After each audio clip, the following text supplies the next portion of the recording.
Eclesiastes, capítulo 1, de 12 ao 18. Achamos? Amém? Diz assim a palavra do Senhor: Eu, o pregador, venho sendo rei de Israel em Jerusalém. Apliquei o coração a esquadrinhar e a informar-me com sabedoria de tudo quanto sucede debaixo do céu. Este enfadonho trabalho impôs Deus aos filhos dos homens, para nele os afligir. Atentei para todas as obras que se fazem debaixo do sol.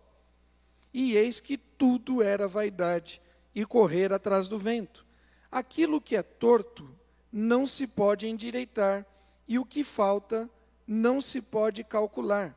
Disse comigo: eis que me engrandeci e sobrepujei em sabedoria a todos os que antes de mim existiram, em Jerusalém. Com efeito, o meu coração tem tido larga experiência da sabedoria e do conhecimento. Apliquei o coração a conhecer a sabedoria e a saber o que é loucura e o que é estultícia, e vim a saber que também isso é correr atrás do vento, porque na muita sabedoria há muito enfado, e quem aumenta a ciência aumenta a tristeza. Amém? Os textos que a gente vai lendo, eles têm uma pegada, né? Tem uma proposta assim, meio para baixo, né? Meio pessimista. E nós comentamos desde o primeiro encontro que tem muito a ver com o momento de Salomão.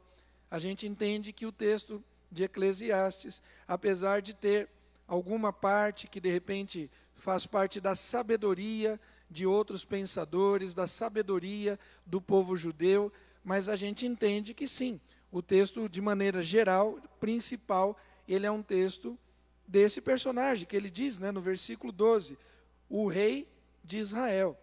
E como no começo do capítulo, lá em cima, no versículo 1, ele diz que é o filho de Davi, nós entendemos que esse texto, sim, é de Salomão.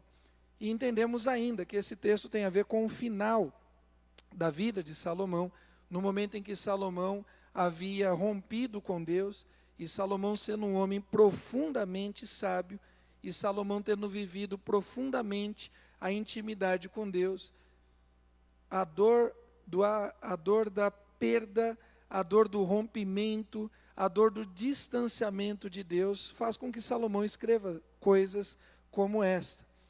E a gente viu, né, Salomão ele vem nesse capítulo 1 fazendo, talvez seja um grande resumo de todo o livro, porque aqui Salomão divide as suas angústias, divide as suas dores, os seus lamentos, a análise, a reflexão de Salomão em algumas coisas, ou em algumas partes.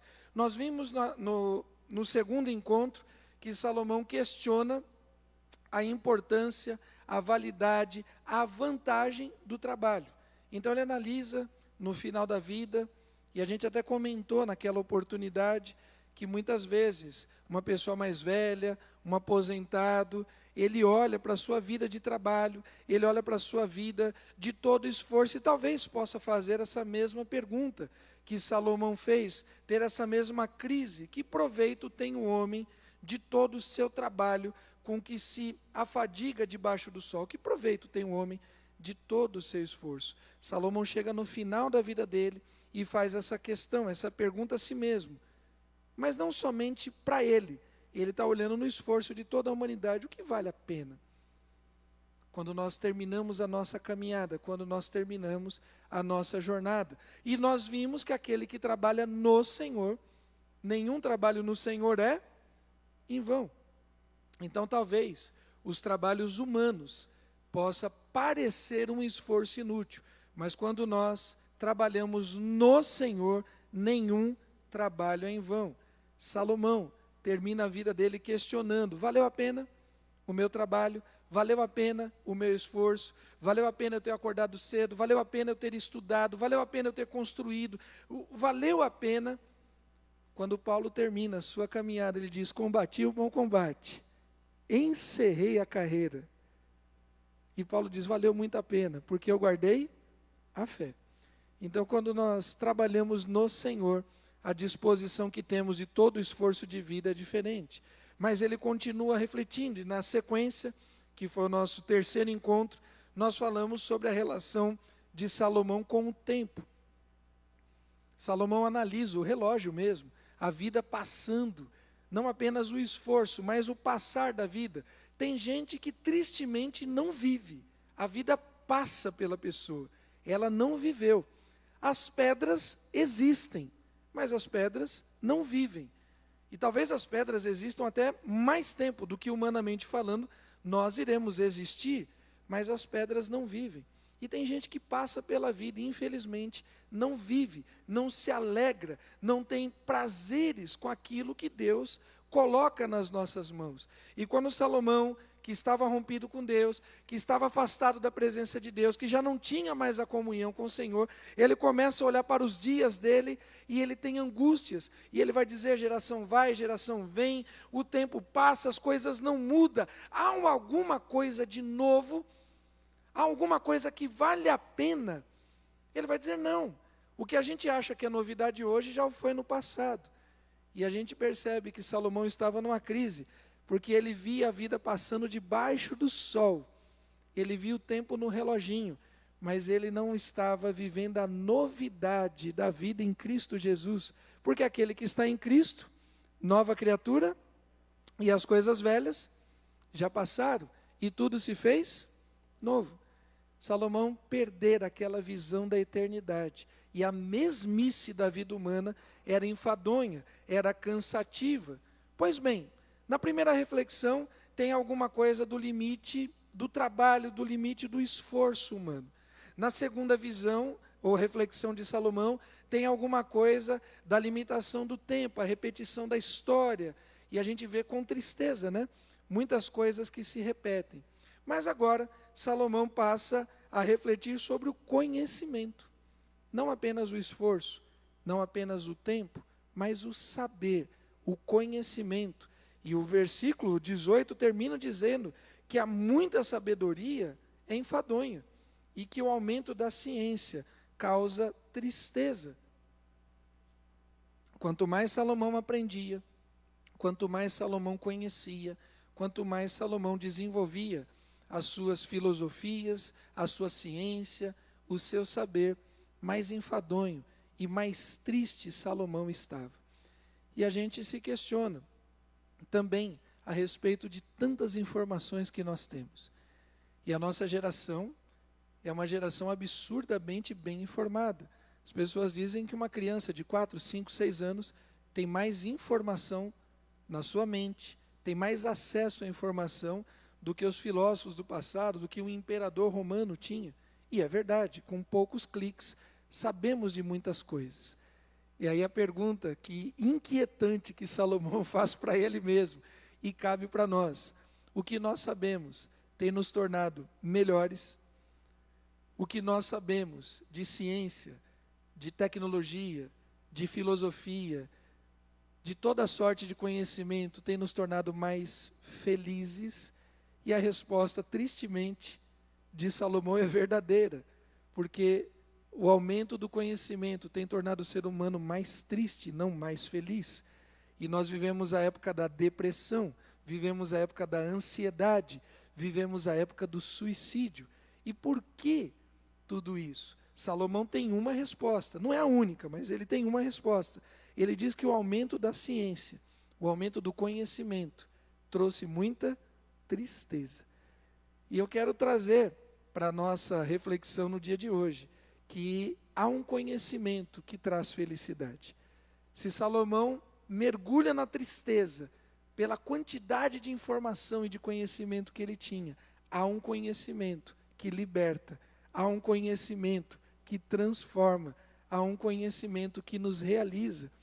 Paulo fala a respeito disso, e o próprio Cristo, com todas as letras, vai dizer: conhecereis a verdade, e a verdade, me ajudem? Conhecereis a verdade, e a verdade libertará. Se há muita informação que nos sobrecarrega, e se há muito conhecimento que nos traz tristeza, há um conhecimento que gera alegria, é saber que aquele que está em Cristo é nova criatura. É saber que há algo de Deus maior, há algo de Deus melhor, prometido para cada um de nós. Há um conhecimento que deve nos gerar alegria, porque sim, nós acreditamos que o Senhor Jesus fará novas todas as coisas. Salomão estava numa crise, e a crise tem a ver com ele. Veja, versículo 12, ele diz: eu, o pregador, venho sendo rei. Ele olha para a condição dele, e ele reflete a partir dele mesmo. Versículo 16, disse comigo, nos meus pensamentos. Salomão, de alguma forma, chegou num nível tal de conhecimento, que ele excedeu, ele diz isso. Versículo 16, eis que me engrandeci, e sobrepujei em sabedoria todos os que antes de mim existiram em Jerusalém.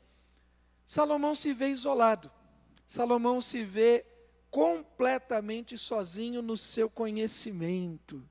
Salomão não tinha mais quem lhe aconselhasse. Eu penso comigo mesmo, eu me aconselho comigo mesmo, eu que sou o rei, eu que estou assentado no trono, não tem mais de quem ouvir. E o Senhor Jesus, em dado momento, vai dizer assim: Pai, eu te agradeço, porque ocultaste isso dos sábios, mas revelastes aos simples. Porque Deus resiste ao soberbo, mas dá graça ao humilde. O muito conhecimento levou Salomão a um lugar de soberba, levou Salomão a um lugar de isolamento, levou a um lugar de tristeza. Passa mais um aí para a gente. O texto de 2 Coríntios 10, 17, podemos ler todo mundo junto?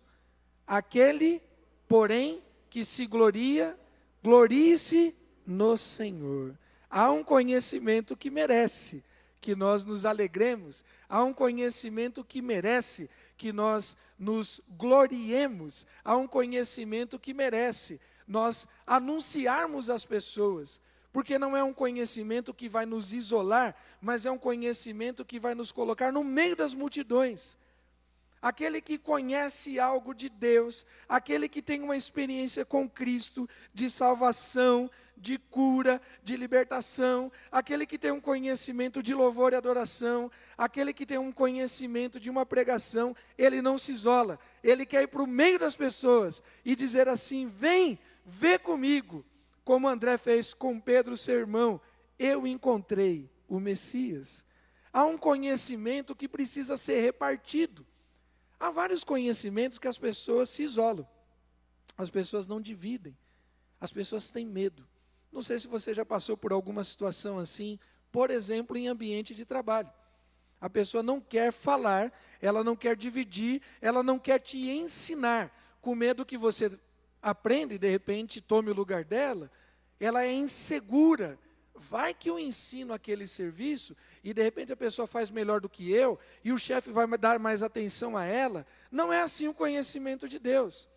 Quando nós conhecemos algo de Deus, a gente quer dividir e falar com as pessoas, porque é um conhecimento que nos libertou e é um conhecimento transbordante, não cabe nas nossas vidas. O conhecimento humano é limitado. E o texto que nós lemos no versículo 12, ou melhor, no versículo 13, diz assim: apliquei o coração a esquadrinhar e a informar-me com sabedoria de tudo quanto sucede aonde? De tudo quanto sucede aonde? Debaixo da terra.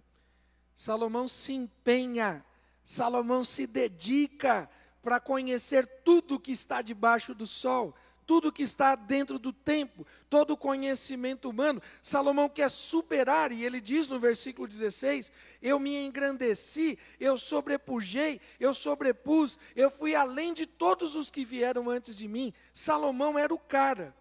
Aí uma pergunta, querido. Se Salomão já tinha recebido de Deus, foi presente de Deus, diferente de mim, diferente de você, que para conhecer alguma coisa a gente precisa ralar, precisa estudar, precisa fazer provas, exames, repete, reprova, volta, aprende de novo. Salomão recebeu presente de Deus, a sabedoria. A pergunta é a seguinte: se Salomão era o homem mais sábio, por que ele precisava pesquisar tanto? Ele não já sabia? Ele diz isso. ele sobrepôs todos os outros. Ele era mais sábio que todos os outros. Por que Salomão tinha que pesquisar tanto? Por que Salomão precisava procurar tanta coisa? Afinal de contas, Salomão não estava satisfeito com a sua sabedoria? Ou Salomão queria provar algo a alguém? Por que Salomão precisava se destacar mais do que os outros? E ele diz, engrandeci, sobrepujei em sabedoria a todos. Como é que Salomão sabia que era mais sábio que os outros? Me ajudem, como é que Salomão sabia que ele era mais sábio que os outros? Porque ele fazia o quê? Tira, não estou entendendo.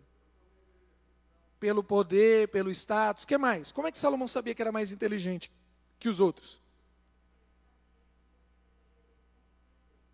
Porque ele sabia que a sabedoria vinha do alto, que foi um presente de Deus. O que mais? Como é que a gente sabe que a gente conhece de um assunto mais do que o outro? Quando a gente se permite ensinar. Só que não foi o caso de Salomão. Salomão não se tornou um grande professor. Salomão fazia embates. O texto bíblico diz que pessoas vinham de longe para fazer perguntas e enigmas para Salomão.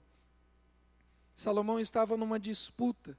As pessoas perguntavam e ele respondia. As pessoas criavam provérbios e enigmas e ele respondia. De alguma forma, a sabedoria de Salomão era uma coisa que lhe trazia. A gente fica muito claro no texto, porque ele diz isso, que o muito conhecimento é fútil, o muito conhecimento traz tristeza, o muito conhecimento traz vaidade.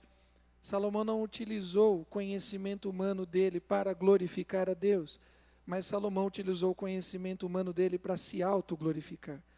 Eu me engrandeci, eu sobrepujei os demais, eu sou o cara. Querido, todo conhecimento humano é limitado.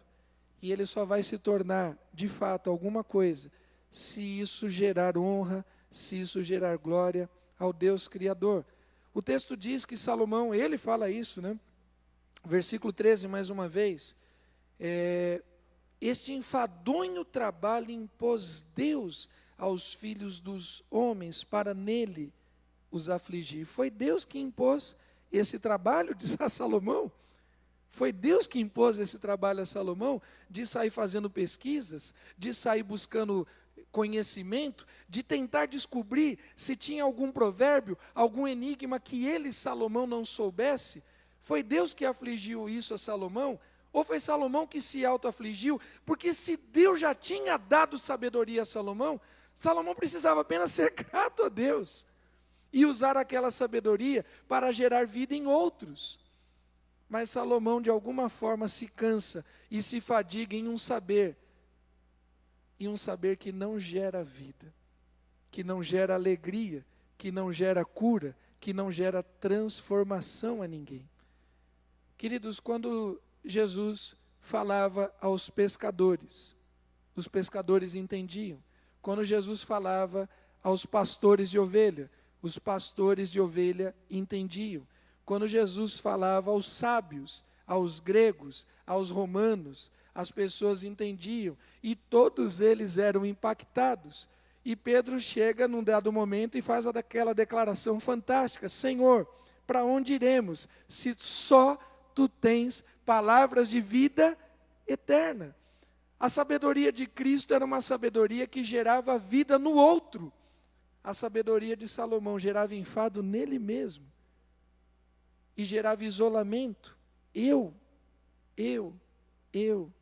sobrepus, eu me engrandeci, eu sou o rei, eu estou no trono de Jerusalém, eu estou acima de todos. Salomão se isolou, porque o seu conhecimento não gerou vida, nem mesmo nele. Querido, há muitos motivos de sofrimento humano, de verdade, e a gente tem falado sobre isso aos domingos de manhã. Causas, consequências e respostas bíblicas para o sofrimento. Nenhum dos motivos do sofrimento vem do Senhor. O Senhor não nos tenta. Ninguém diga, do Senhor sou tentado. Tiago vai dizer que as nossas paixões, as nossas maledicências, os nossos desejos malignos é que fazem guerra conosco mesmo. Nós sofremos não por causa de Deus. Olha que loucura. Salomão, no auge da sua sabedoria, ele vai dizer que Deus que causou sofrimento nele, assim como Adão teve a mesma cara de pau, e dizer assim, olha, foi a mulher que tu me deste, Senhor, foi o Senhor que me deu essa mulher, e ela me levou ao pecado, e Eva na mesma condição, vai dizer, foi a serpente que tu criastes. Salomão, no auge da sua sabedoria e da sua soberba, ele não teve aquela condição mínima, de dizer assim, eu errei, eu usei toda a minha sabedoria, todo o meu conhecimento, toda a minha riqueza, o enfado, o cansaço, a dor, a angústia e o sofrimento de Salomão não tinha relação com o presente que Deus deu a ele, tinha a ver com a futilidade da maneira com que Salomão utilizou o seu presente. Querido, Deus tem dado muitas coisas a nós, e algumas das coisas que Deus nos dá, geram sofrimento, não pelo que Deus deu, mas pela maneira com que a gente escolhe usar aquilo que Deus nos deu. Como você tem usado o seu tempo, como você tem usado o seu corpo, como você tem usado os seus talentos, como você tem usado os seus recursos financeiros. Nada disso em si é maldito, mas só o ser humano tem essa capacidade. Olha que coisa, só o ser humano tem capacidade de transformar a bênção de Deus em maldição. Deus te dá um presente. Salomão, você vai se tornar sábio. E ao invés da sabedoria de Salomão gerar vida, a gente vai ver ainda adiante que a sabedoria de Salomão inclusive gerou injustiça. Porque o povo, 1 Reis, capítulo 12, a gente vai ver isso mais adiante. O povo vai reclamar, porque Salomão foi um rei cruel, injusto, que encheu o povo de taxas e impostos. A sabedoria de Salomão só enriquecia a ele. E as pessoas que estavam ao seu redor, os seus súditos, passavam por dificuldade, passavam por misérias. Há uma ideia equivocada aqui nesse texto. Apliquei o coração em esquadrinhar e informar-me com sabedoria de tudo quanto sucede debaixo do sol. Salomão abriu mão da eternidade para descobrir tudo o que estava debaixo do céu. Este enfadonho trabalho impôs Deus aos filhos dos homens para nele os afligir. Deus não nos aflige. Deus não nos aflige. A bênção de Deus não traz dor. A bênção de Deus não traz dolo. A bênção de Deus não traz enfado.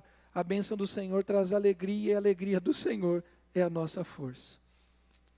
Queridos, essa cultura não era só da época de Salomão. É uma cultura também que vem bem anterior e se mantém. A gente chega adiante lá em João capítulo 9, os discípulos ficam inquietos e vão perguntar assim, Senhor, quem pecou para que ele nascesse cego? Ele ou os pais dele? Ora, se aquele cidadão nasceu cego, como que ele pecou para se tornar cego? A gente quer de alguma forma criar situações para colocar Deus como culpado das nossas mazelas. Por que aquele cidadão nasceu cego? Por que tantas pessoas nascem com câncer, com doenças terríveis? Porque lá atrás, eu e você, na figura de Adão e Eva, a humanidade rompeu com Deus. E aquilo que era muito bom, já não é mais. Mas a gente quer culpar pessoas.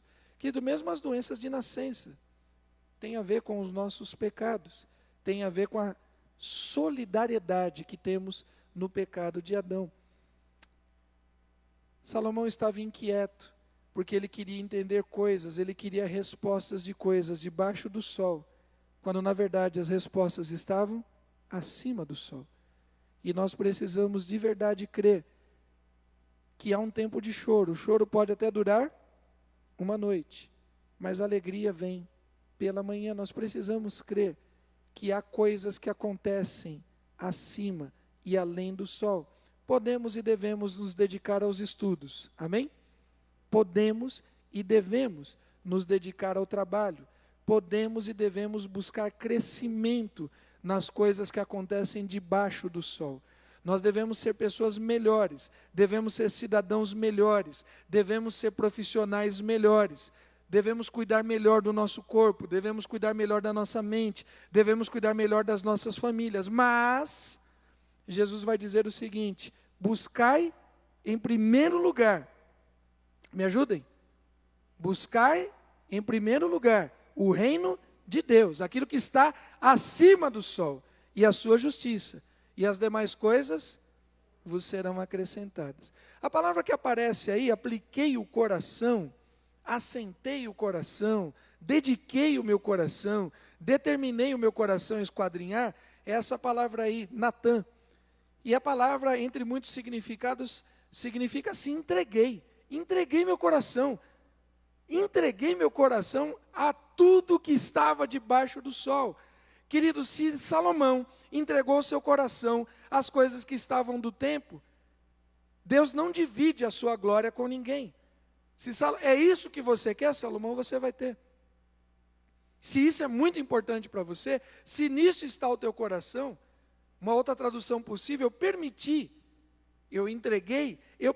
que o meu coração se dedicasse a esquadrinhar o conhecimento e a sabedoria humana, aquilo que está debaixo do céu, debaixo do sol. E ainda, essa palavra Natã significa dividir, repartir, e de novo, Deus não divide a sua glória com ninguém. Ou nós entregamos o nosso coração a Cristo, porque Jesus vai dizer, onde está o teu coração, ali estará o teu tesouro. O coração de Salomão estava na sabedoria humana. Pois bem, Salomão, é isso que você vai ter. E quando Salomão descobriu toda a sabedoria humana, toda a ciência, toda a filosofia, toda a biologia, toda a matemática, toda a história, toda a química, toda a física, quando Salomão descobriu tudo aquilo, aquilo foi muito enfadonho. E aquilo não trouxe para ele cura, não trouxe para ele salvação. Queridos, empenhar a vida no conhecimento das coisas humanas tem que ter um limite. É muito barulhento, né?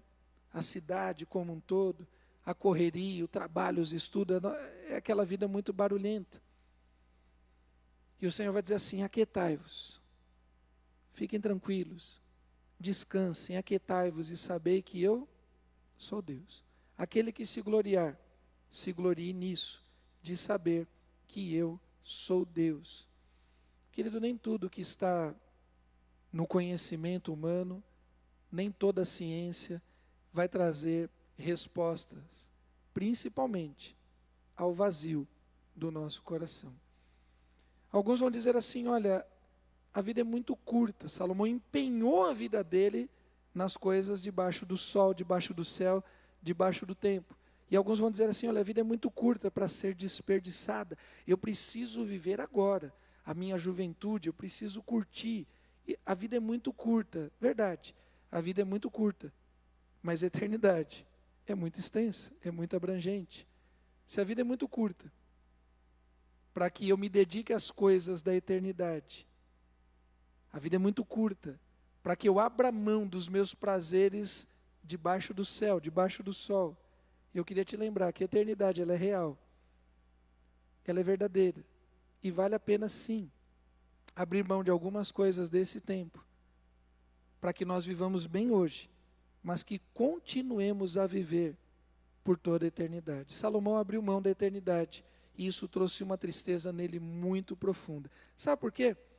Quando Salomão estudou, e conheceu de medicina, e conheceu de astronomia, e conheceu das ciências naturais, ele descobriu a limitação dos projetos humanos. Passa mais uma aí. No versículo 14 e no 15 diz assim, atentei-me para todas as obras que se fazem debaixo do sol, e eis que tudo é vaidade, tudo é correr atrás do vento. Todos os projetos, todas as obras humanas, todo o realizar do humano é correr atrás do vento. Sabe por quê? Versículo 15, aquilo que é torto não se pode endireitar, e aquilo que se falta não se pode calcular. Salomão se entristeceu profundamente, porque os projetos humanos são falíveis. Por mais detalhado que seja, por mais correto que seja, por mais preciso que seja o trabalho humano, aviões vão continuar caindo, trens vão continuar descarrilhando, carros, caminhões, ônibus vão continuar batendo, motos, porque tudo que o homem faz, por mais perfeito que seja, é limitado à nossa própria pequenez. E Salomão olhou para toda a obra, para todo o trabalho, ele se atentou, tudo que era feito, e ele diz assim, isso tudo é vaidade, isso tudo é perecível. Querido, nós somos a imagem e semelhança de Deus. Amém? Nós somos a glória de Deus, nós somos a coroa da criação de Deus, nós somos seres racionais, nós somos superiores, nós temos capacidade de analisar, capacidade de refletir, capacidade de interpretar a própria vida, os nossos próprios erros. Se a gente for honesto conosco mesmo, a gente consegue interpretar, compreender os nossos próprios erros, a gente consegue dar respostas humanas aos nossos próprios erros, nós somos criativos, a gente pode construir coisas, a gente pode desmanchar coisas, a gente age em favor do nosso bem. Tantas vezes a gente age em favor até do nosso mal, do mal do outro, mas tudo que nós fazemos tem começo, tem meio e tem fim. Só o Senhor é eterno. E Salomão se entristeceu, porque olhando o que acontecia debaixo do sol, debaixo dos céus, ele descobriu que tudo que nós fazemos, por mais belo que seja, é limitado. Querido, há coisas que não estão nas nossas mãos. Às vezes a gente luta muito, e tem lutas que merecem mesmo a gente lutar a vida inteira por elas. Um pai que luta pela salvação do seu filho, uma mãe que luta pela restauração da sua filha, vale a pena você lutar e merece a tua luta a vida inteira. Alguém que está nas drogas, na criminalidade, na promiscuidade, na homossexualidade, naquilo que desagrada a Deus, vale a pena você lutar em oração.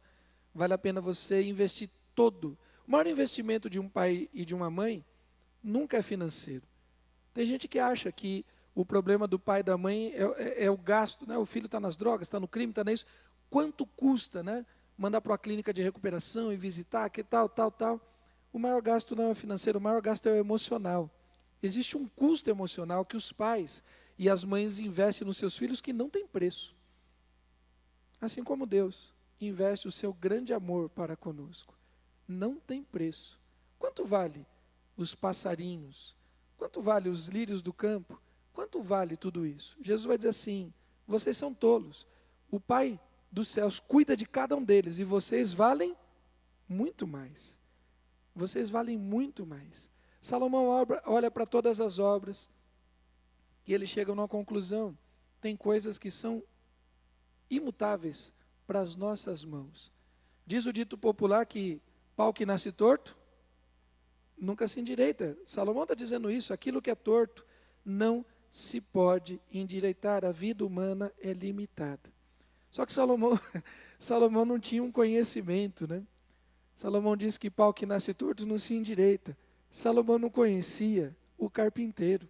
Salomão não conhecia aquele que entende de paus tortos, de vidas tortas, de vidas desajustadas. Salomão olha e diz assim: não tem jeito, não tem o que fazer, não adianta com toda a minha ciência, não adianta com todo o meu conhecimento, a gente não traz mudança no coração do ser humano. É verdade, a medicina evoluiu assustadoramente nos últimos anos. E há uma capacidade do ser humano de tratar o coração, de abrir o coração, de mudar o coração, de mexer nas artérias, de aliviar, de estender, de desentupir, até de trocar o coração num transplante. Mas a dor da alma daquele coração, somente o Senhor Jesus pode tratar. E Salomão estava descrente. Tem uma história bíblica que você conhece, que é a história de Senaqueribe, a invasão, o cerco militar dos assírios na época do rei Ezequias. E naquele momento, Senaqueribe vinha em nome do seu rei e falando aos berros à população, dizendo: olha, não se enganem, não se enganem. Nós vamos invadir esse local, nós vamos destruir vocês, esses muros não vão proteger vocês, Ezequias, o rei, não vai proteger vocês, os soldados de vocês são frouxos, se vocês arrumarem 2.000 homens, eu dou até os carros para vocês combaterem contra nós, porque o exército de vocês é fraco. Não se enganem, é melhor vocês se renderem, não resistam.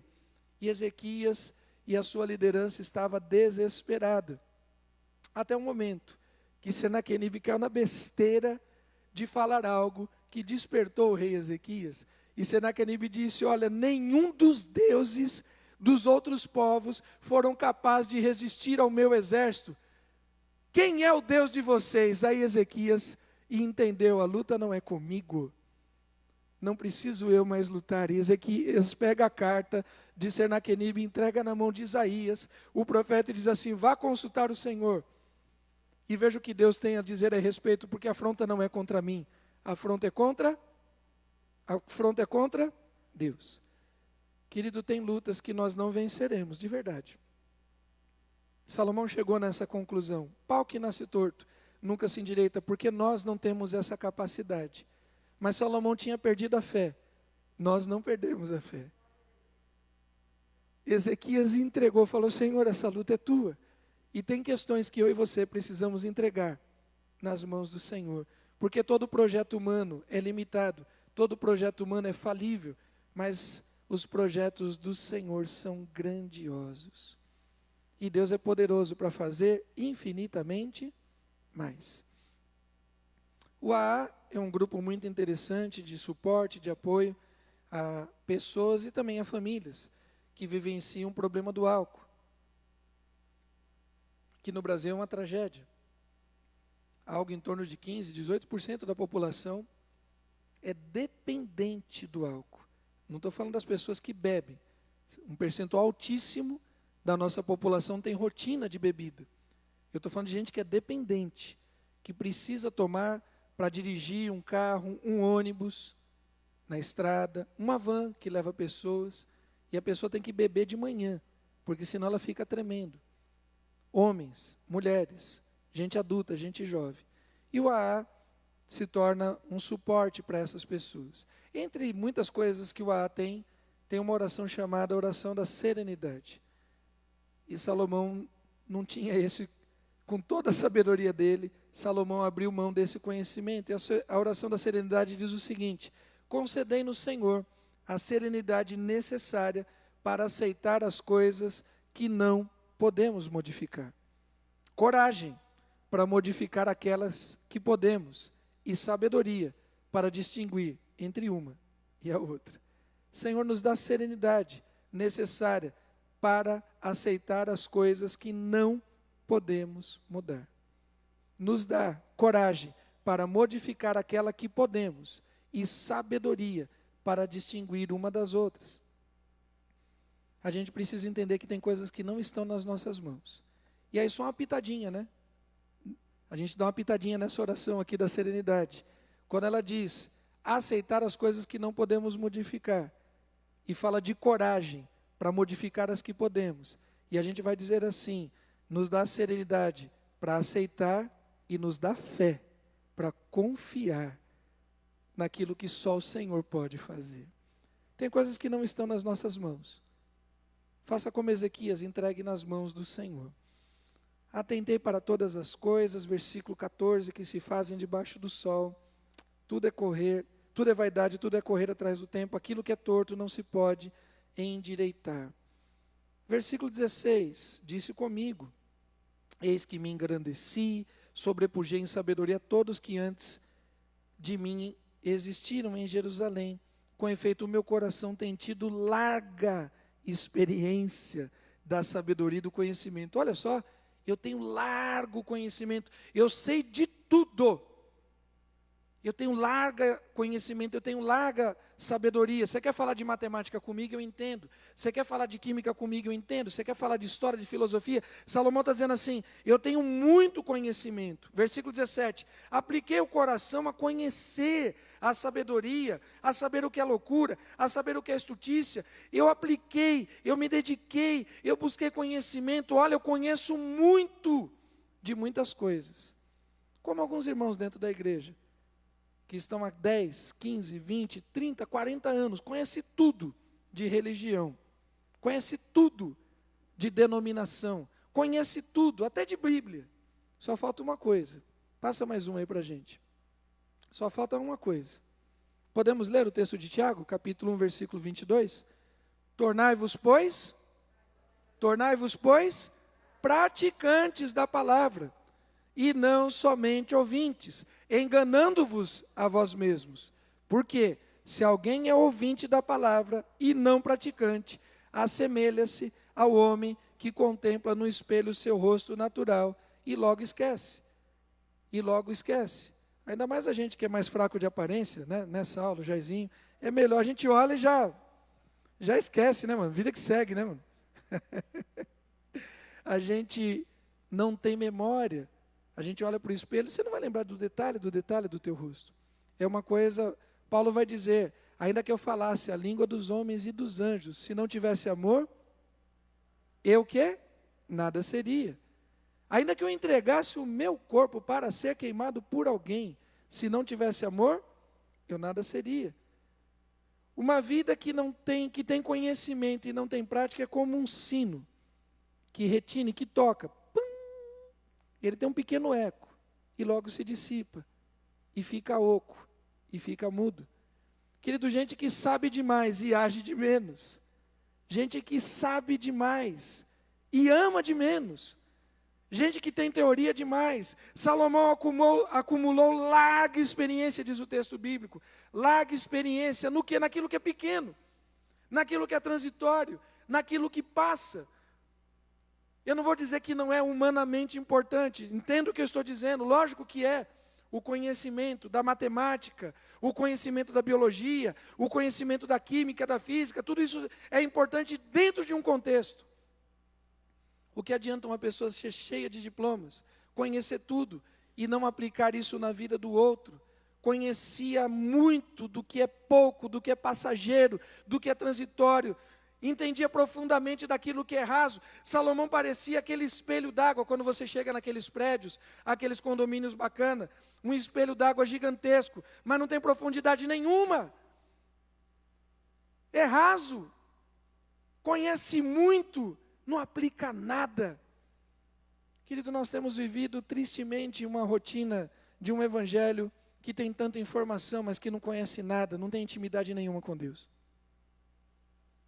Gente que sabe de cor e salteado um monte de coisa, gente que discute teologia, que fala de um monte de coisa, mas que não tem intimidade com Deus.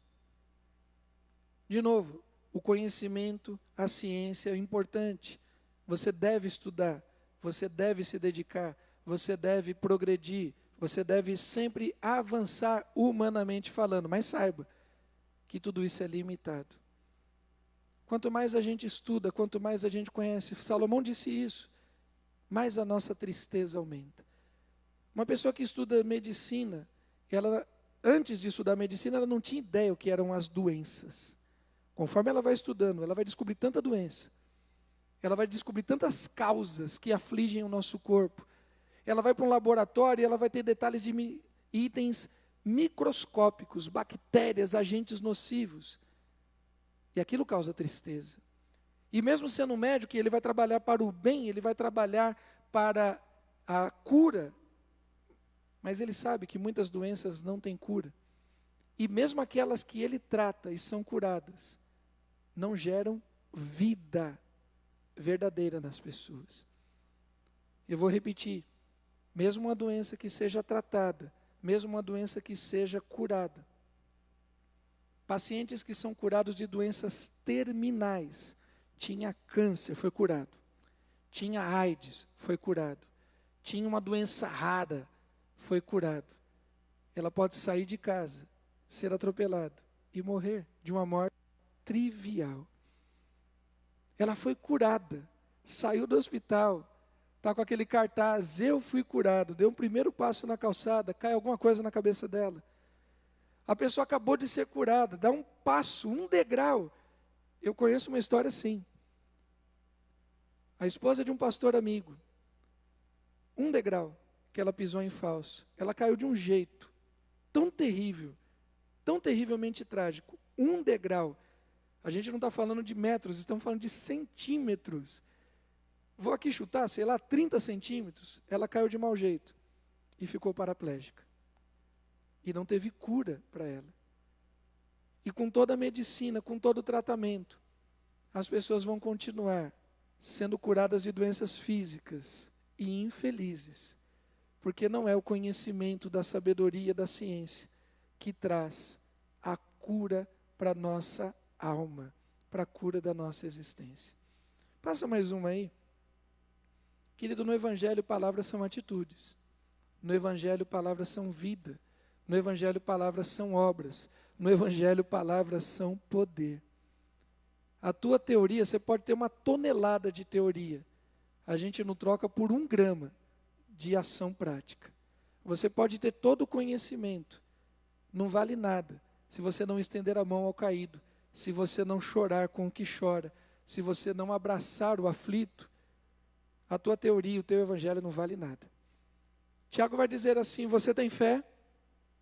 Então me mostra as tuas obras. Porque a fé, sem obras, ela é o quê? Morta. Ah, Salomão, você aplicou seu coração para conhecer tantas coisas. Você adquiriu tanto conhecimento. Você tinha tanta informação. E o legado que você deixa para o seu povo foi de dor e de tristeza. Porque quando Salomão morre, o povo se levanta contra o seu filho. Porque Salomão deixou um legado de injustiça, de pobreza, de intolerância e mesmo de morte. Querido, nosso conhecimento precisa gerar vida. Olha o que Jesus diz. Esse capítulo 14 é um capítulo que eu até procuro. Eu sempre cito muito esse em várias mensagens, que é um capítulo muito chave do texto de João. É aquele texto quando Jesus vai dizer, né, não se turbe o vosso coração, não tenham medo, não fiquem preocupados, não fiquem desesperados. Eu sou o caminho, a verdade e a vida. Está dentro desse contexto. Está dentro desse contexto. E aí, em dado momento, Filipe vai perguntar: Senhor, mostra-nos o Pai, isso nos basta. E Jesus vai dizer assim: Filipe, há tanto tempo eu tenho andado contigo e você não me conhece. Quem me vê, a mim, vê o Pai. Como dizes tu? Mostra-nos o Pai.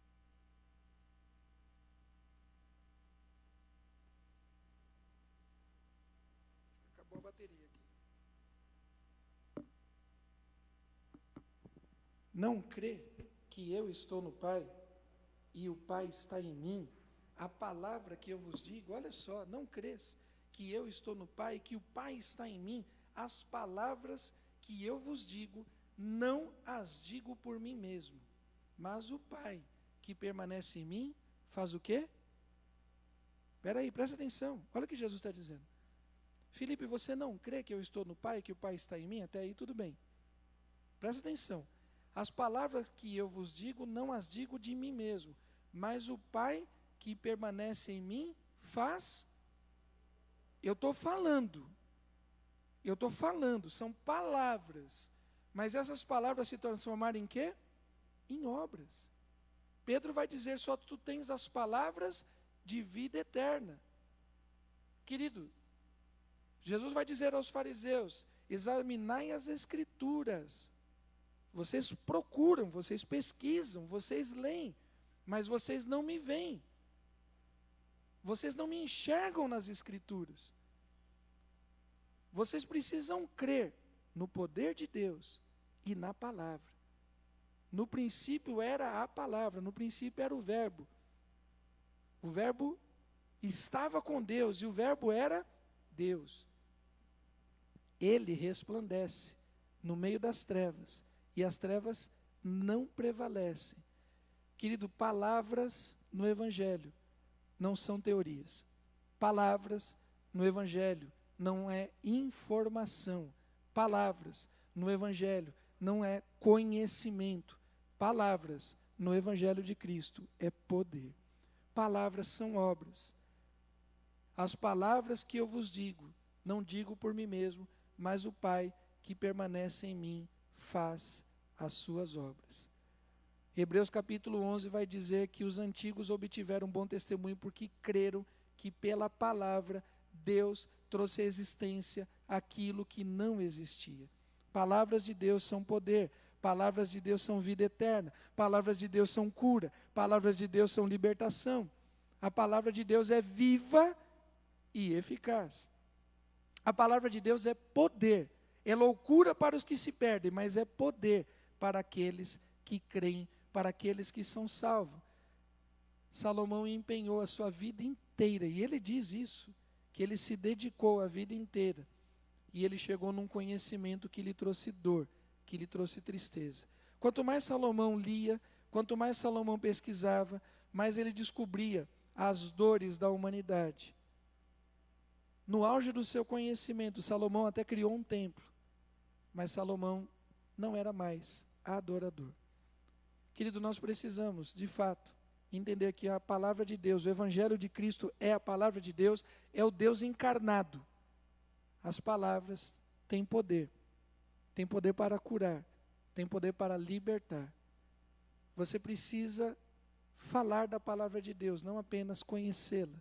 Você precisa amar a palavra de Deus, não apenas recitá-la. Você precisa praticar a palavra de Deus. E não apenas viver numa bolha, viver em algo meramente ritualístico. Paulo vai dizer a respeito da Torá, a respeito da lei dos judeus, que havia uma letra morta, mas havia um espírito vivificante.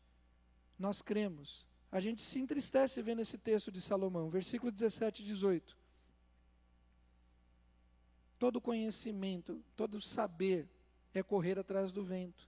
Na muita sabedoria, há muito enfado, há muito cansaço. Quem aumenta a ciência, aumenta a tristeza. Mas quem conhece da palavra de Deus, encontra a alegria. A alegria está, tem um cântico que diz, a alegria está no coração daqueles que já conhecem a Jesus. O conhecimento do Filho traz alegria. O conhecimento do Filho traz graça. O conhecimento do Filho traz obras de poder e não apenas tristeza. Queria te desafiar a fazer algo com que você tem conhecido da palavra. Você que está há pouco tempo na fé. Tem gente se preparando para o batismo. Você que está há mais tempo na fé. Do pouco que você já conhece, ou do muito que você já conhece, o que você tem praticado? A palavra de Deus, ela precisa ser vivida no dia chamado hoje. Você sabe que Deus é graça. O quanto de graça você tem exercido na vida de alguém? Você sabe que Deus é misericórdia. O quanto de misericórdia você tem existido na vida de alguém? Você sabe que Deus é perdão. O quanto de perdão você tem dado na vida de alguém? O que você sabe de Deus tem que se transformar em obras de libertação em nome de Jesus. Salomão viveu uma vida enfadada, e muito crente vive uma vida enfadada, uma vida chata, porque tem muito conhecimento, mas não gera vida na vida de ninguém. Para encerrar, o Rio Jordão, ele tem uma extensão muito interessante, ele corta literalmente Israel de norte a sul. Ele começa lá no Monte Hermon, que é fora de Israel, quase na região ali da Síria, na região já de Damasco. A gente acha que na região da Palestina só tem deserto, mas esse monte, ele congela. Quase 1 quilômetro, 800 e poucos metros de altura, ele congela. E depois, no tempo do degelo, essa água desce, ela alimenta, ela aflui no Rio Jordão. O Rio Jordão vai escorrendo, ele vai descendo. Tem uma parte do rio que ele se transforma num grande lago. É tão grande que as pessoas chamam de mar. O mar da Galileia. É um lago. Está dentro do Rio Jordão. E ele continua descendo. E vai gerando vida. E vai gerando o verde. As pessoas utilizam para pesca. Utilizam para agricultura. E etc e tal. Mas tem uma hora que ele desemboca. Ele começa lá em cima. Quase 1 quilômetro acima do nível do mar. E ele vai descendo, descendo, e ele desemboca no Mar Morto. E o Mar Morto é a parte mais funda. Se ele nasce quase 1 quilômetro acima, ele está 300, 400 metros abaixo do nível do mar. E ele se transforma numa água suja, numa água densa, numa água tão salgada, que as pessoas nem afundam. Quando você vê qualquer coisa de turismo, as pessoas ali no Mar Morto, elas deitam e não afundam. Quase que dá literalmente para andar sobre as águas. O rio morreu. Sabe por quê? Porque ele recebe muito, mas ele não dá nada. E tem muita gente morrendo dentro da igreja, porque recebe graça, misericórdia, perdão, recebe louvor, adoração, recebe aconselhamento, recebe coisas de Deus, e não aflui para ninguém. Não gera vida na sua casa, no seu casamento, não gera conselho, não gera palavras de amor e misericórdia a um vizinho, a um cunhado, a um primo. Gente que está morrendo. E o Mar Morto é só um ponto turístico, querido. Baixe sua cabeça um instante.